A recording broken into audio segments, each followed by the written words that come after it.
எங்கள் அம்மையப்பர் இன்று ஐயா அவர்கள் சீதா கல்யாணம் என்பதை பற்றி பேச இருக்கிறார். சீதா கல்யாணம் என்பது ஒரு பெரிய கடல். சீதா கல்யாணம் ஏன் ராமர் கல்யாணம் சொல்லி நம்ம வாரியார் சொல்வார்.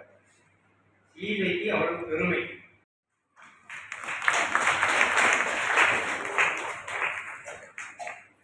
பத்து 15 நாள் அதுக்கான முயற்சி செய்யாங்க.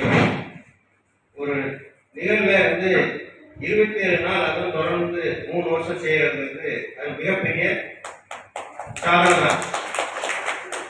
நாங்கள் ஆண்களுக்கு நாங்கள் மட்டும் கலைத்தவர்கள் என்று அல்ல என்று மகளிரும் சிறப்பான வகையில தலைமையேற்று நடத்திருக்கிறேன். ஆண்கள் கூட்டத்தோட பெண்கள் கூட்டம் தான் ஜாஸ்தியா இருக்கு.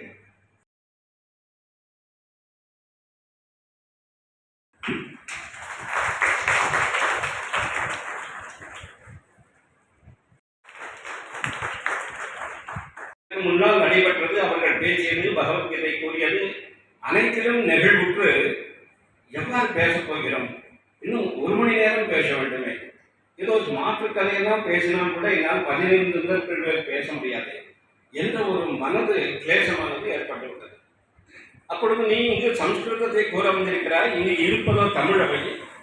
எவ்வாறு தமிழையும் அந்த சம்ஸ்கிருதத்தையும் நீ ஒப்பு நோக்குவாய் என்று ஒரு வார்த்தையை கேட்பீர்கள். அதற்காக சொல்கிறேன், ஔவையாரை என் துணைக்கு அழைத்துக் கொள்கிறேன். சித்தத்தினுள்ளே சிவலிங்கம் காட்டி அப்படிங்கிற சித்து அப்படின்னா என்ன? சித்தம் அப்படின்னா சித்தோட ரூட்னா தாத்துன்னு சொல்லுவாங்க தமிழ். அப்புறம் சித்துங்கிறது எங்கே வருது அப்படின்னா நேராக தைத்திரிய உபநிஷத்துக்கு நீங்க போகணும். இந்த தைத்திரிய உபநிஷத்துல என்ன சொல்லுது அப்படின்னா, நம்ம சாப்பிட்றோம் இல்லை, நீங்க சம்ஸ்கிருதம்னு யாரும் பயந்துக்கணும். எல்லாம் தமிழ்ல என்ன இருக்கோ அது அப்படியே அவங்கவுங்க அந்தந்த ஊர்ல பேசுறாங்க, அது அப்படியே சம்ஸ்கிருதத்துல வந்திருக்கு.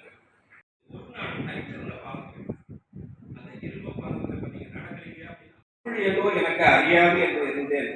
என்னை ஒரு தமிழ் பாட வைத்து அதை கேட்டு விட்டாயே, உனக்கு நான் நன்றியை தெரிவித்துக் கொள்கிறேன். முதல்ல நன்றி அந்த பொண்ணுக்கு நான் தெரிவிச்சுக்கிட்டேன். வயசுல சின்னவா அப்பேற்பட்ட ஒரு இனிமையான காலம் அது.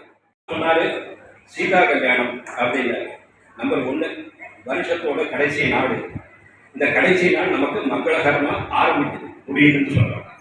ஏன்னா அடுத்தது இன்னும் கல்யாணம் ஆச்சுன்னா இன்னும் அடுத்தது தான் நமக்கு நல்லது தானே. அதனால அவர்கள் செய்து விட்டார்கள். இது ஏற்பாடு செய்தவர்கள் பழைய நண்பர்கள் குழு.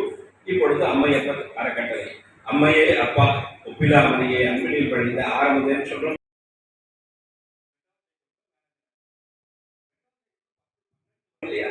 அந்த இரண்டும் சேர்ந்த ஒன்றாக சேர்ந்தவர்கள். அது நம்ம திருச்செங்கோட்டில் சொல்ற மாதிரி அர்த்தநாரி ஷரங்கிற மாதிரி அம்மையே அப்பாங்கிற மாதிரி 2 பேரும் ஒன்னா சேர்ந்து இந்த இதை செஞ்சிருக்காங்க. அப்போ இந்த நண்பர்கள் குழு நட்பு என்று வந்துவிட்டால் அந்த நட்பிற்கு எதுவும் இல்லை. நட்புக்காக உயிரை விட்டவங்க எத்தனையோ பேர், எனக்கு சொந்தமே வேண்டாம், ஃப்ரெண்ட்ஸ் இருந்தா போதும் அப்படிங்கிற லெவல்ல இருக்கு. அப்பேற்பட்ட அந்த நண்பர்கள் குழுல நல்லா பார்த்து செலக்ட் பண்ணி போட்டுருக்காங்க இக்பால் சீதா கல்யாணம். இதை பார்த்த உடனே என்னப்பா என்ன ரகலை பண்றீங்களே அப்படின்னு சொல்லி இக்பாலை ஏன் பார்க்க வேற பழனிசாமி ராமசாமி கூப்பிடுறாங்க அப்படின்னு. அப்போ நட்புக்கு பாதமாக இருப்பது அது சொன்னா அண்ணனும் நோக்கினான் அண்ணனும் நோக்கினான் அப்படின்னு சொல்லி சொன்னார். அப்ப எங்கேயோ வந்தவருக்கு நான் எப்படி கொடுப்பேன்?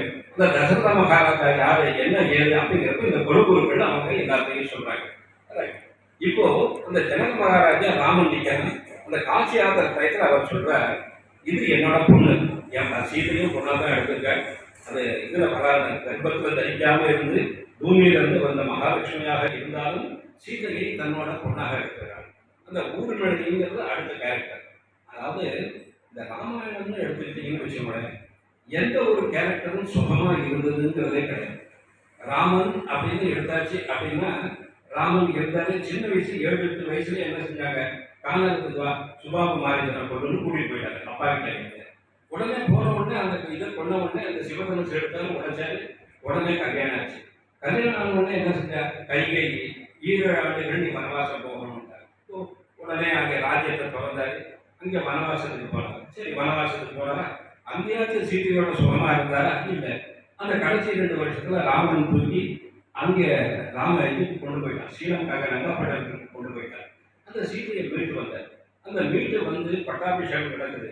அரியணை அண்ணன் தாங்க அங்கதன் உடைபாடு வாங்க வரும் விண்கவையை அந்த இருவரும் கவரி பெற்ற பெயரை தொழிற்காட்சி வெண்ணையின் சடையின் வெண்மை மரபுகள் கொடுக்க வாங்கி வசித்தனை குறைந்தார் மாறுபட்ட ஒரு கோணத்திலே இத்தனை சாங்கியம் அல்லது சடங்குகள் இருக்கே அது மூட பழக்கம் அல்ல அப்படின்னு உணர்த்துவதற்காக நாளைக்கு இதெல்லாம் நாம செய்யணும்.